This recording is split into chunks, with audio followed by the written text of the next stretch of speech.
Welcome and good evening. Thank you all for joining us tonight. Before we officially begin this evening's event, I would like to take a moment to mention that our thoughts and prayers are with our brothers and sisters in Israel as they face the fear from the terrorists. I will commence with a prayer of Achenu. Achenu kol bet Yisrael, hanitunim batzara ubeshvuya, ha'omdim ben bayom uben bayabasha, hamokom yirachem aleihem v'yotziei mitzara l'ravacha, u'me'afela le'ora, u'meshe'ibud le'gula, hashte be'agla bizman karev v'namar amen. Our brothers, the entire family of Israel, who are delivered into the distress and captivity, whether they are on the sea or dry land, may the Omnipresent One have mercy on them and remove them from distress to relief, from darkness to light, from subjugation to redemption, now speedily and soon. And let us say, Amen. Tonight is Rosh Chodesh Sivan, where we continue to celebrate women on this special day. Tonight, we have a very meaningful event specifically geared towards the women in our community. It is stated in Shemot in Exodus chapter 19, verse 1, in the third month after the exodus of the Jewish people from Egypt, on that very day they came to the desert of Sinai. Rosh Chodesh Sivan was that day when they came to Sinai to prepare themselves to receive the Torah. This is what we celebrate on Shavuot in just a few days. And the verse continues, when Moshe went up to the mountain, the Lord called to him from the mountain, saying, "Thus shall you say to the house of Jacob, and declare to the children of Israel." Our sages tell us that the Bet Yaakov, the house of Jacob, it refers to the women, and Bet Yisrael, the house of Israel, refers to the men. The Torah should first be sent to the women and then to the men. So it's quite apropos that we celebrate Rosh Chodesh Sivan for women, not only because it's Rosh Chodesh, but specifically because we are beginning the month of Sivan when we were giving the Torah, the guide to our life, to continue that chain of our tradition. As we know, it is the women who are the Ikeret Habayit, the foundation of the home, who bears the responsibility of transferring our sacred tradition. Tonight, we will discuss how the Torah teaches us about resilient leadership during uncertainty, followed by our annual Chachmat Lev Awards, which this year will also include the Eshet Chayil Awards for the youth. We are very fortunate to have with us this evening Dr. Erica Brown, an author of 12 books on leadership and currently a director and professor of the Mayberg Center of Jewish Education and Leadership at the George Washington University. It is no coincidence that this week we begin reading the book of Bamidbar, the book of Numbers, which talks about the Israelites' time in the wilderness after leaving Egypt as slaves, preparing themselves to arrive to the promised land. And one of Erica's books on leadership is based on Moshe's leadership in the wilderness. How does one lead a nation out of slavery in the wilderness? You can see how many tabs I had in this book here. He takes us into the unknown with all the challenges that come up with it to bring them to the promised land. And tonight we'll be inspired and get some of those answers with Erica. Welcome, Erica, to HTSS, albeit virtually. Thank you. Thank you. And I'm so grateful that the miracle of technology has allowed us to be together. And before we start, I wanted to say an amen to your achenu, and thinking and being with our united and global Jewish family at a time of distress, but also to celebrate all your honorees and what a remarkable thing that each one of them has done in terms of their own chesed, professionally, personally, and really encouraging the youth to step up to leadership. So thank you. Yeah, absolutely. Thank you. So Erica, you are no stranger to London. You know, being married to a Brit and having lived here for a few years, and during that time being a student to the late Rabbi Lord Sachs, you're indeed a prized pupil. You know, I have a weekly Parsha class that we work through his lessons in leadership on the Sedra, the weekly Torah portion, and we do it in his memory. And I could see so many similarities in the way you write and research your work. It's no surprise that your recent book on Esther was one of the finalists for the National Jewish Book Award to go up alongside Rabbi Sachs's Morality. Yasher Koach. So before we discuss the resilient leadership bit, please give us just a brief account on your journey on becoming the expert on leadership. I'm no expert.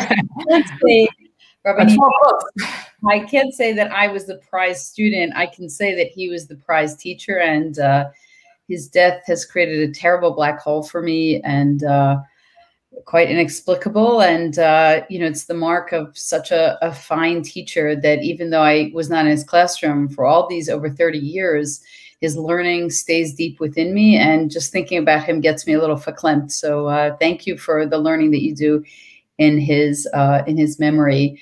I came to leadership in a sort of odd way. I did not grow up as an observant Jew. My mother is a child survivor of the Holocaust. My grandparents were survivors of Auschwitz. They were each liberated a day apart, one by the British, so thank you, and one by the Americans. And it took a year for them to find each other.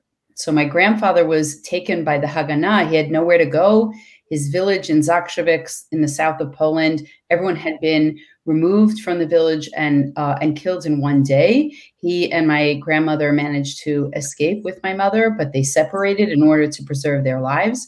My grandfather was on the way to Italy with the Haganah, and he heard that an orphanage let out in Lublin. He went to find my mother. He looked for room after room, and he couldn't find her. But she has a very distinctive birthmark on her leg, and he found her sitting alone, sewing something in the corner. And so I think I grew up with this legacy, but it was not a happy legacy. The legacy of the Holocaust is a very hard legacy to hold on to. And Pesach Seder in my early days, my grandparents, who were Ger Hasidim but left religion when they moved to America, they would soon transfer the story of Egypt and slavery to their own story. Why are we telling this story? Our story is so much worse. Wow. And I was not a popular kid. I went to a terrible Hebrew school, and after, I guess you call it a cheder in London. And I learned there to say the Shema. I won a junior Jewish encyclopedia for saying the Shema in 45 seconds. And from that, I learned that the goal of Jewish education is to say davening quickly and not understand what you're talking about. But I did have a young friend who ironically lives in this community today, in the community that I'm in.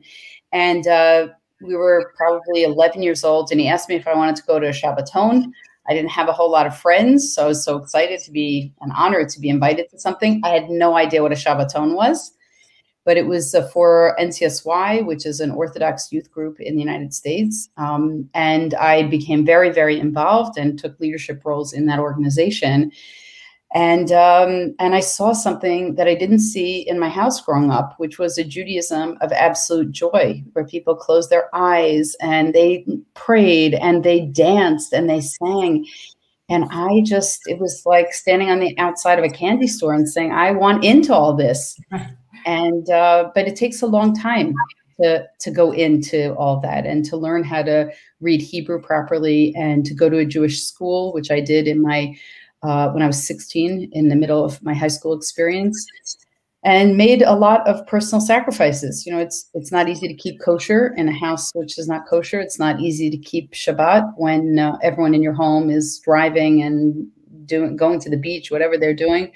But subsequently, my whole family is now observant, and even my grandparents. My grandfather is Abraham, and like Abraham Avinu, who set out for Canaan at 75, he began wearing tefillin again at 75. Wow. So what made you continue to go follow that love and passion? I mean, to be able to, you know, knowing how difficult it was, how did you, persist with it? Yeah, I mean, I like a challenge. Okay. I do think that the things that are most valuable in life are the things that we work hard for. Yeah. And so it is hard to sort of teach yourself how to daven and all the choreography.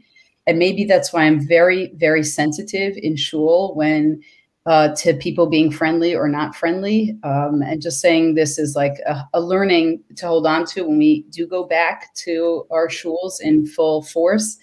Is to ask you all to be kind to strangers. I know many people in my own work in adult education who've walked into synagogues, and we're all busy talking to our friends, and someone comes in and no one says anything, and then you just don't want to stay. I was fortunate to have a lot of very kind and wonderful escorts who really sort of took me in and showed me the beauty of family and the beauty of Jewish continuity. And it's been a very, long journey and a lot of learning. But when my first grandson was born, and if you want to see pictures of my grandchildren, please email me. I'll send them over. Wow. Okay. Four grandchildren. Wow. But when my first grandson was born and we were all around the Shabbat table, and my husband was making Kiddush, and it's just crying and feeling like this is what the journey was for. And yeah. Amazing. Really, really amazing. Very inspirational. Thank you. So, we mentioned that you've written quite a lot about leadership, specifically, the leadership in the wilderness, and on how to be a resilient leader. So and to be prepared for uncertainty. Like I said, I really went through that book. It was unbelievable, the tips and guides and the learnings that you took from it was really amazing. And you wrote this years before the pandemic. So what would you say about being a leader during COVID? How does one, can be resilient? Yeah. Well, first of all, thank you for being the only person ever to read it and make that many notes. I mean, that's just amazing. I've always loved teaching Sefer Bamidbar because a lot of us focus on the early books, on Bereshit, on Genesis, on Exodus, because, that's like the amazing story, these amazing family narratives and community narratives. Right. But when you look at Bamidbar, what you're seeing in the book of Numbers is leadership falling apart. And that's the real test, is not when it's easy and God is doing miracle after miracle. It's when people begin to rebel and question authority, and how does authority respond to that? So that was very interesting for me. And in the leadership work I was doing in Jewish organizations, what I was seeing was that a lot of times we get in our own way. We gossip, we tolerate toxicity, we don't develop appropriate lay professional relationships, we don't respect our rabbis, our educators, the heads of schools. They become sometimes the object of a Shabbat table conversation. And then people don't want to lead, right? People don't want to lead. And they don't want to lead not only in professional roles, but in lay leadership roles. Like, why should I be the chairman of the board if I know someone actually who is, I'll just say, a household name, who was the head of a Jewish school, and he went to shul really early so that people wouldn't ambush him in the coat closet. I think that we all want to be leaders, or we all have opinions about how leaders should behave, and we're not great followers, right? We don't think a lot about what fellowship is and how good fellowship helps promote good leadership. So I'm interested in human relationships. I think the Tanakh is the most incredible leadership manual. I think we read stories about succession and who's going to take over and what's involved. And also scandals that happen to leaders, because power does corrupt. And even people who you thought were incorruptible are susceptible to wanting too much influence. And so I think the Torah doesn't hide those stories from us. It presents them so that we use them as models for our own, and cautionary tales for our own leadership. Right, absolutely. I mean, I know you talk about this partnership between the followers and the leaders, right? It takes both, right? That understanding of what a leader is and what the followers are, and how sometimes they do get in the way. So it's very fascinating on all levels. You open up your book with you use the Karl Popper discussion of problems of clouds and clocks, right? And when it comes to leadership, it has very few clock problems versus the cloud problems that you also refer to as swamps. And you go into the whole nature, which is really fascinating. So can you just tell our viewers, explain the difference between the two, clocks versus clouds, and how that speaks to leading in the desert? Yeah. So I mean, I would love to claim that as my own original thought. You did say Karl Popper, right? Karl Popper, who is a philosopher of science, and he talks about two kinds of problems. and clock problems, which are technical problems. And so you can, if you look at a clock and something's not working, you can take it apart and figure out if there's a missing piece or something is rusty, you can replace it and then you can fix the problem. Cloud problems, you put your hands on a cloud, you go right through it. There's the presence of the cloud and the complication and the tangle of it, but you can't really figure out what's going on. I want to share, I've done a lot of work with heads of school in this current year during COVID. And I think that's been one of the hardest jobs, because do you open school? Do you close school? If it's open, what protocols and procedures, and those are constantly changing. So if any of you are teachers, or heads of school, I take my shaitel off to you. Congrats on getting to this point. It's really amazing. And one of them said to me, she's categorized problems into 3. There's the sailboat problem, which is a problem that sort of sails into your view, you take care of it, and then it sails off. And she said, and then there's the tugboat problem, which pulls on you and takes a lot more energy to resolve. And then she said, and then there's the submarine problem, which is a problem which totally submerses you. Like you're submerged in this very immersive state, and it's very hard to get any other things done. And I think one of the gifts of a good leader is being able to tell the difference between those kind of problems and how to solve them. I think, for example, this experience of COVID has pushed a lot of technical clock problems our way. How do we prepare our synagogues, our shuls, our schools? How do we prepare them in terms of hand sanitizers and separate seating and social distancing? We handled so many clock problems, but what's really happening now in the aftermath, or as we're hopefully on the horizon of getting out of this, is we're going to see loads of cloud problems, which is schools which didn't have sufficient attendance for all these months, and now people haven't come back. What should we be doing in education, right? I spent a year and a half teaching online, and I'll just say something for the shock and horror so that you can appreciate the British system. My university charges $70,000 a year in tuition. And if you were a parent and you were paying $70,000 a year to look at me and my laptop, that was probably a waste of money. So, what changes will happen in education, in nonprofit life, in corporate life, in work life, things, and I think that it's easier to handle clock problems, right? Oh, you know what? Let's go back to the hand sanitizers. It's easier to think about them. Right, absolutely. I mean, you talk about the transition stage, right? You clearly point out that the wilderness, right, although it was supposed to be a transition place, people got to, they got a little too comfortable there, right? Going back to the Israelites in the wilderness, they confused the transition with the actual destination. And Moshe was really trying to get them out of that desert and bring them to this promised land, right? They had more or less, they had the manna, they had things that they were, in a sense comfortable in, but weren't ready to get there. And people are afraid. People are afraid, like you say, they stay in this transition. A lot of people, even on the Zoom, they get comfortable and, are they ready to go out? And, talking about that, making those slow steps, to shul, dealing with the cloud issues. How do we as leaders are able, make people come out of that transition, recognizing that, this is a transition space, and really, we have to get to the promised land.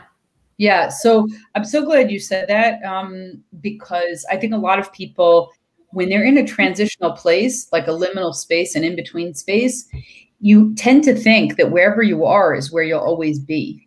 And sometimes we make poor decisions in transitional spaces, precisely because we mistake them for the destination.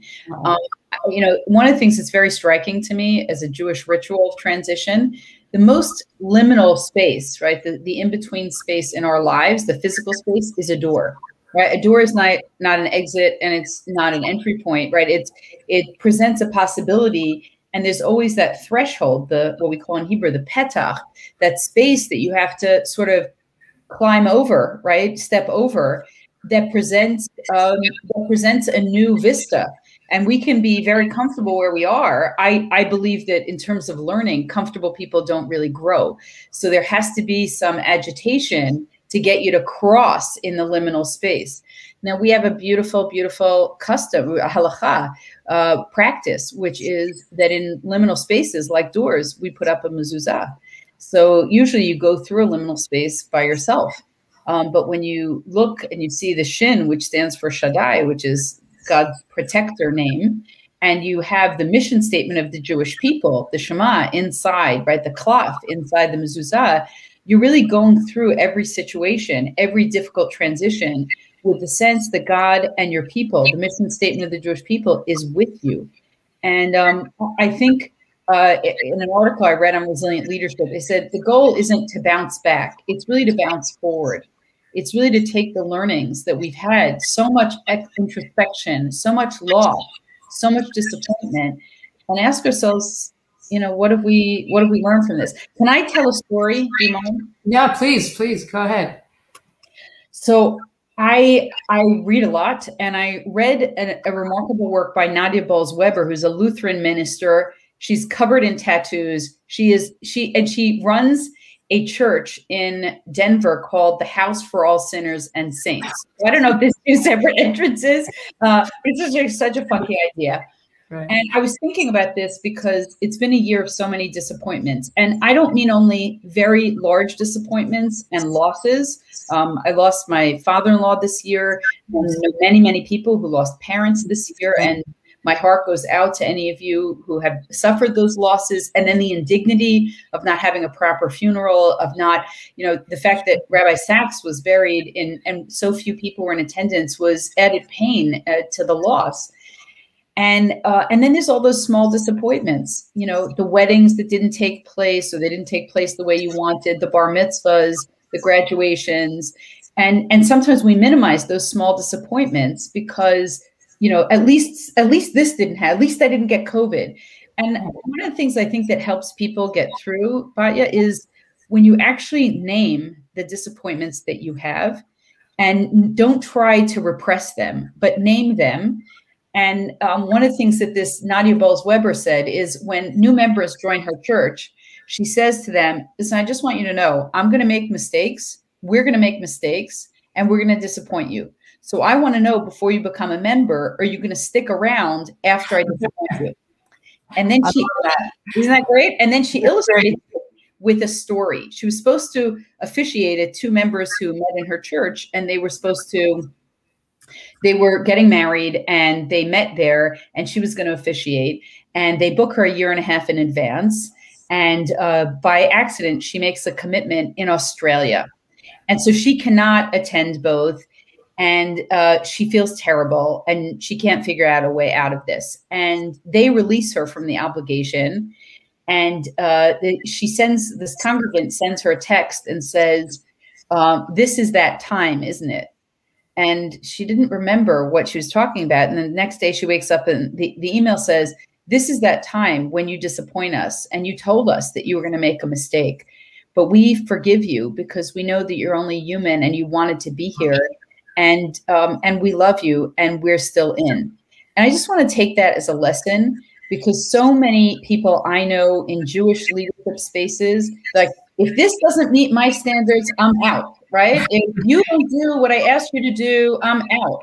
Or I'm not giving my donation, as opposed to contextualizing things and saying, everyone is trying with the best of wills to do the best that we can to create really a beautiful, holy, sacred, and loving space. And we fail and we disappoint because we're human beings. That's right. And we want compassion for ourselves. So how can we not give it to other people? Absolutely. I mean, you glean so much of your leadership, and specifically, you know, with this leadership in the wilderness on the Bible, on the Torah. And you see the Jewish, and you mentioned this as well, right? You see the Jewish people going from one kind of leader, right? They want the prophet, we don't want the prophet, the king, we want a king. And then they go, and that's part of the problem, right? They keep looking for, you know, they go, you know, in your words, right? They went through various types of leadership roles, traded one for another, going through individual leaders at an alarming pace. They were moving from one governance model to the next. thinking that you're going to find this perfect leader, right? Because I think, as you say, there isn't one type, one like perfect, effective leader. That I think there's this really this balance. I think that needs to really make a successful, for an organization to be successful, you need to be able to really balance a little bit of both. I actually think that one of the reasons we pay leaders more, not necessarily within the Jewish community, but in general, we pay leaders more because they become the scapegoats for all of our own vulnerabilities and mistakes. So it's easy to blame that person. And, I know plenty of synagogues and Jewish nonprofits where there's always a critique of the person in charge, as opposed to looking in the mirror and saying, how am I doing? I often do an exercise where I ask my adult students, I only teach adults, to write a letter to their rabbi. And so I just want to share with you, I did this many years ago, and I was teaching a group in New Jersey, and I said, well, report back next week. And a man said, I've never written my rabbi a letter, even though he brised my 2 boys and he bar mitzvahed them and he married them. I never thought to say how grateful I was and how he ushered us through these life events. And so he came back and he was a little ashamed that he'd never done this before. It's always easy to contact with a complaint, but look at TripAdvisor, right? yeah, exactly. And he comes back the next week and he says, I wrote my rabbi an email and I wrote all of the things about him that really have held my family together and what he's meant to me. And he wrote back instantly. And he said, it's so rare for me to get something like this, and I will treasure it. And this student said how embarrassed he was that had he not had this homework assignment, he wouldn't have done it. So I just want to put out a little charge to everybody who's with us today, that in honor of Shavuot, send an email to a teacher, to a rabbi, to someone who has been of influence to you. It's not only important for them to make sure that they continue serving the community, it also makes you feel appreciative. And that Hakar Hatov, it's just so nourishing for the one who gives it, not only for the one who receives it. And I think Shavuot is a wonderful time to acknowledge and recognize teachers, your children's teachers, your life teachers, your life mentors. So take some time, if you have the time, to do that. Well, that's such a great tip. Thank you very much. Thank you very much for your time, Erica, this evening. You really, your wealth of wisdom. I know we had just a short time today, but we can talk for hours on this subject and matter. And you really brought a lot of insight to it. And I want to encourage our viewers as well to check out her website, ericabrown.com. And you have a 2-minute podcast that you have to bring your soul to work. So a little snippet on your way to work to get that. So thank you so much. And Chag Sameach, and continue on the great work that you do. And to you. Thank you so much. Chag Sameach, everyone. It's been such a treat to be with you. Thank you. So now we will continue on with the program. We have, next we are honoring our very own local community women who have shown leadership and dedication to the shul, to the community, as well as to the general community. We will begin with the youth. Traditionally we have honored the girls from the youth during Simchat Torah celebrations.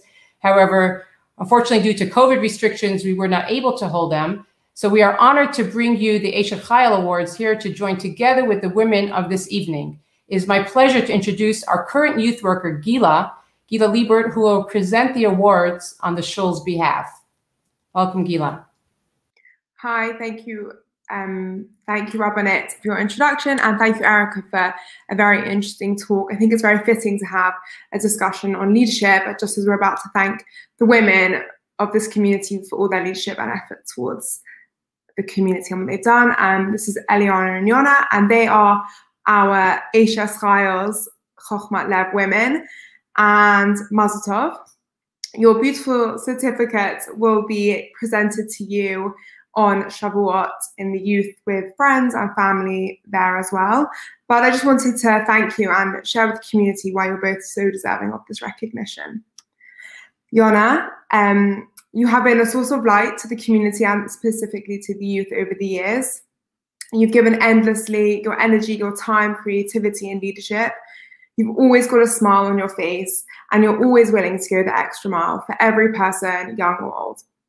Yona has been a Bat Madricha for many years now and was a Bat Rosh. She's completed HGSS youth leadership programs and always comes to shul on a Shabbat morning. She shares and contributes her ideas and opinions during discussions, and she's always keen on programming being run, whether she's participating or facilitating. You'll never catch her without a smile, and she has the most wonderful, kind nature. So thank you for all your work that you've done over the years, and we wish you much luck going forwards with all your exams. And now, Eliana. Again, also one of the sweetest, most wonderful girls who also always has a smile on your face. You're so bright when you walk into a room. It's always such a pleasure. You've also been really involved in BAT, being a Madricha, as well as currently being a Rosh. You're always around and attending the youth events, social, educational, different courses and programs. You're often there at shul, and you're a regular fan and enjoy chat in the flat, which was a girls' session run during the laning. Eliana, your warm spirit and ability to always give and give is so wonderful, and I hope that you continue on doing this in many ways. So thank you both for being such a great addition to the youth and so deserving of this recognition. Thank you so much. I really, really appreciate everything that the youth does and still has done in the past.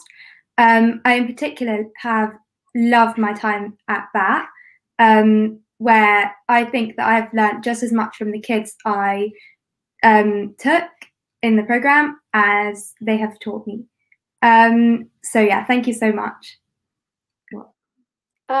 Just to add, also very grateful for everything the youth has given me, but especially the sense of community that I get from going on Shabbats. And it's difficult we live in East Finchley, which is just outside the suburb. So it's always nice to be able to walk to shul and get that Shabbat feeling that I absolutely love, and be able to be around all my friends, and that to be able to like see all these kids and help them enjoy their Shabbat as well. And yeah, I'm just grateful for all the opportunities that I've been given, and please God, I'll be able to carry on giving back to the community in return for what they've given me. So yeah, thank you for the reward.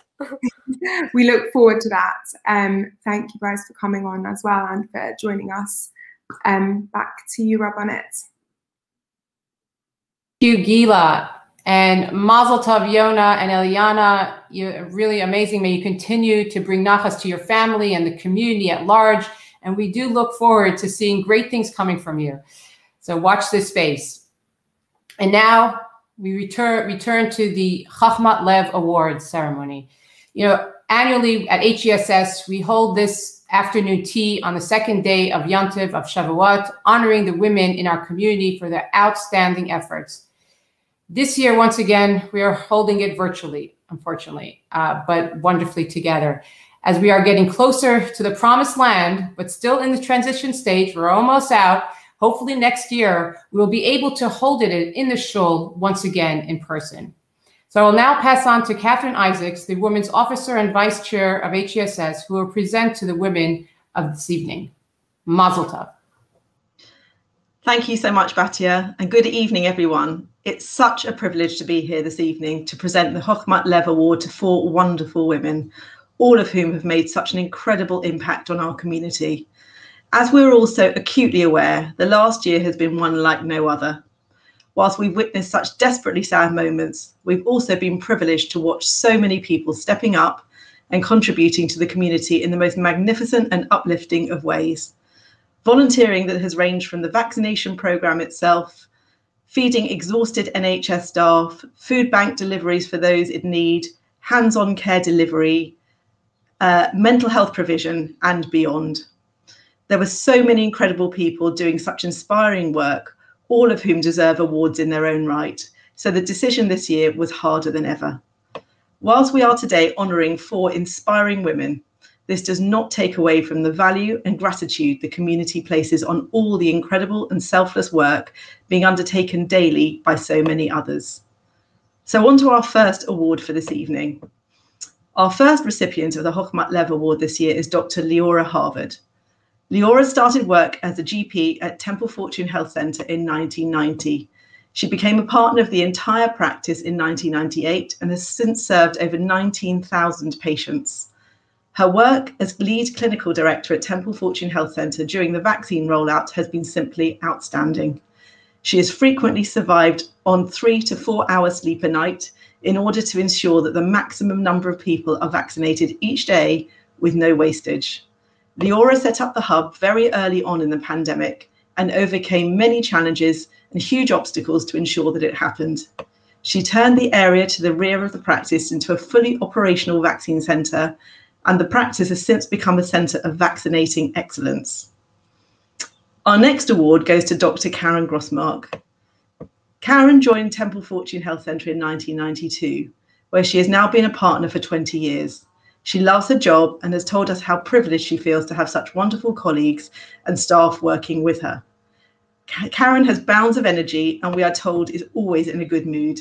Amongst the many other initiatives, Karen has started group consultations for patients with diabetes and asthma and has also been instrumental in setting up wonderful teams of volunteers who work in the waiting rooms directing patients.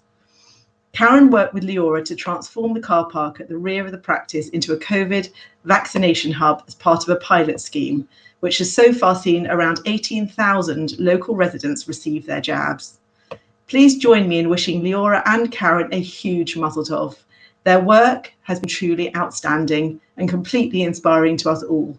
I know I speak for so many of us when I say how grateful we all are for their incredible hard work on behalf of the local community. So please welcome Leora and Karen.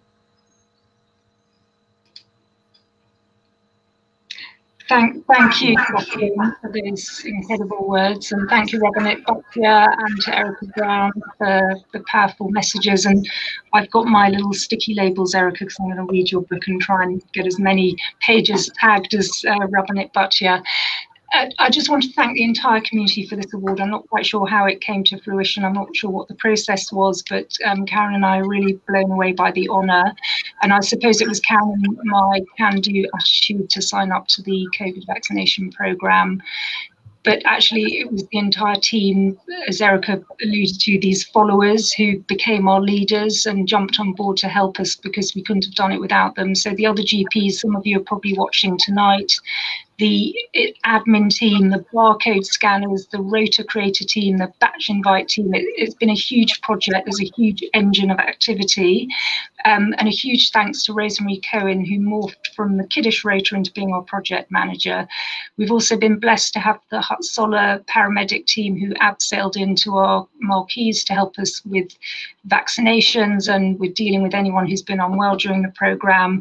And also massive thanks to the food Rota contributors who gave us koyach to survive the freezing cold winter. It was pretty arduous. So just huge thanks from me and Karen, and thank you to all the people that have come through to be vaccinated.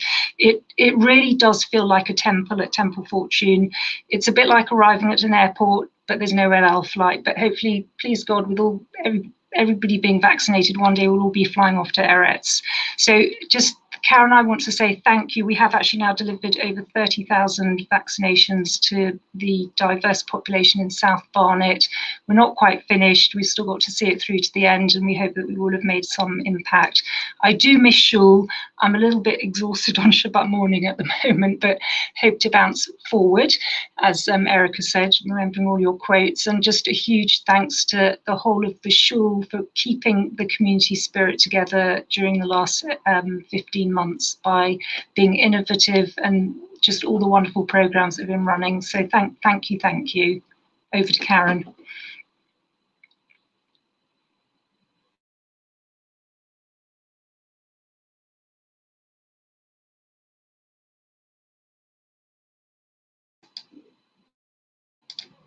Come into my room, Karen.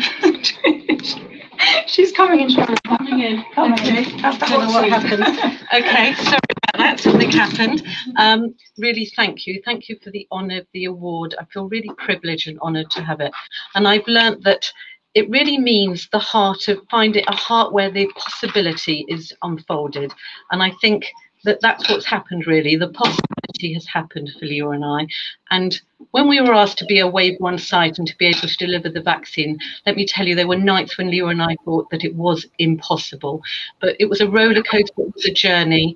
And it was really with the community. I have the community in the forefront of my mind. It's with the dedication of the nurses, the doctors, the volunteers, Huts Alive especially, that without them we couldn't have managed to deliver this. So I'm really grateful to the whole community who came together to help us, and thank you for having Leora as my colleague and by my side the whole journey.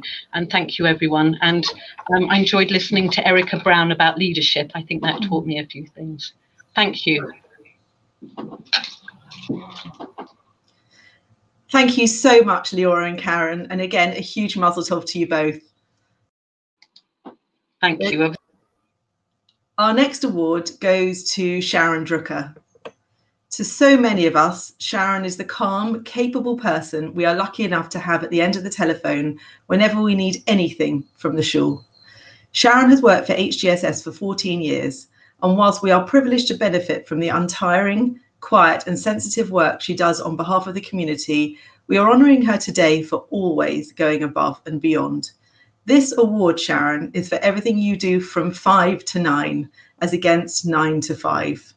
As well as being there to receive calls from members of the community, sometimes in their darkest hours, often well into the night, dealing with shock and grief in your most capable and kind manner, Sharon has also been instrumental in, amongst so many other things, in helping get our mental health programme up and running. Sharon's administrative and organisation skills are second to none.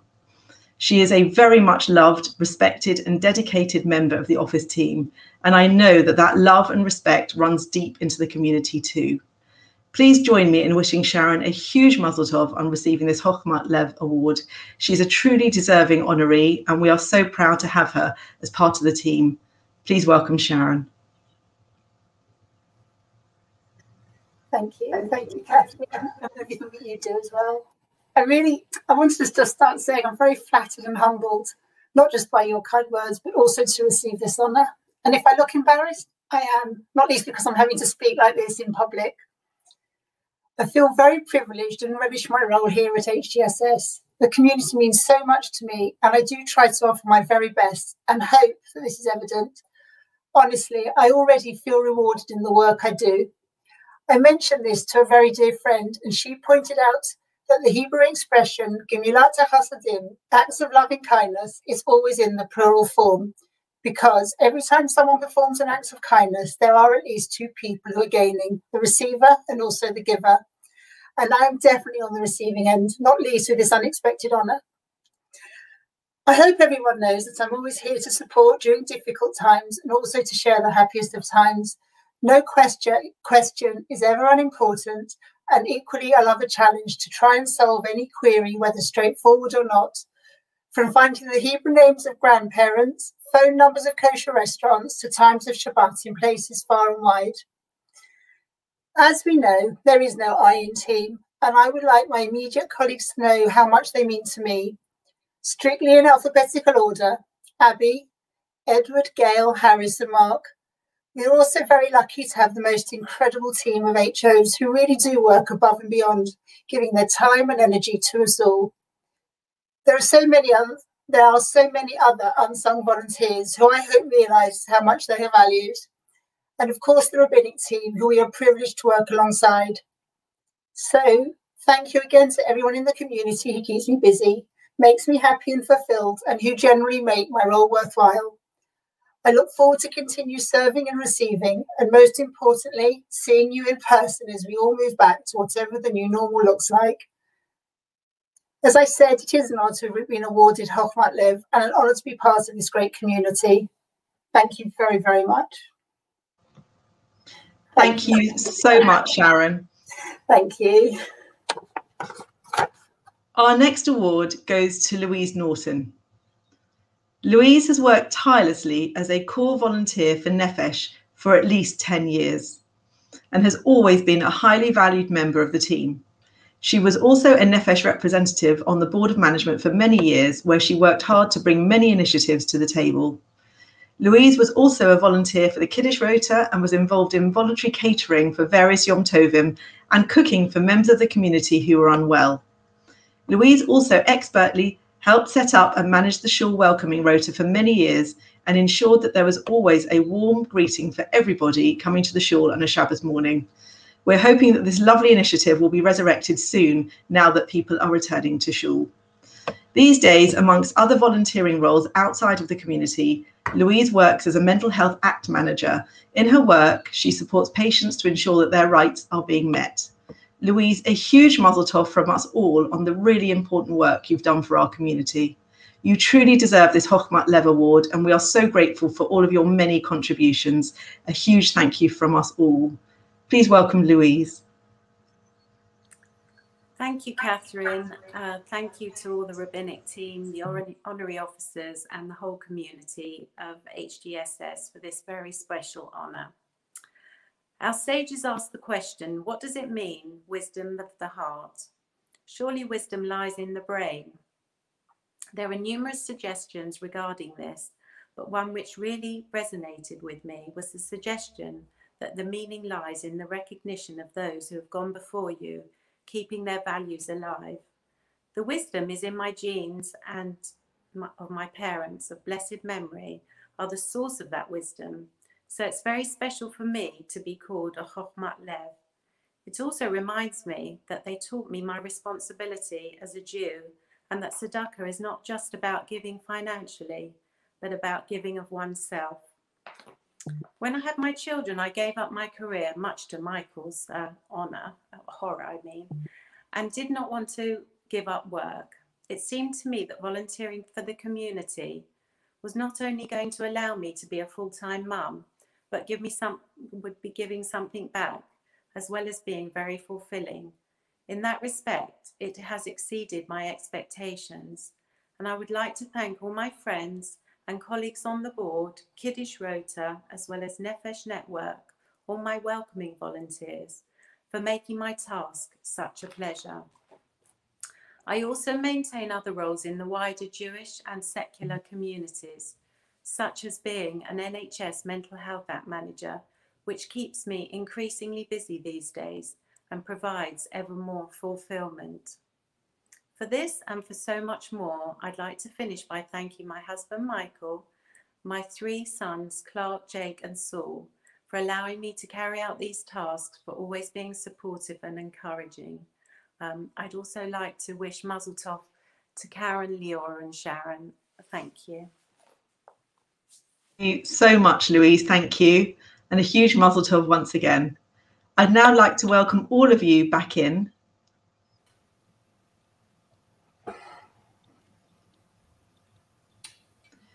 Please, everyone, join me in drinking a l'chaim to all of our very worthy honorees. A huge Mazel Tov to all of you, and thank you so much once again for all that you do for our community. You all truly deserve this Chochmat Lev Award. And finally, thank you so much to everyone for joining us this evening. Thank you. Mazel Tov. L'chaim, l'chaim. L'chaim.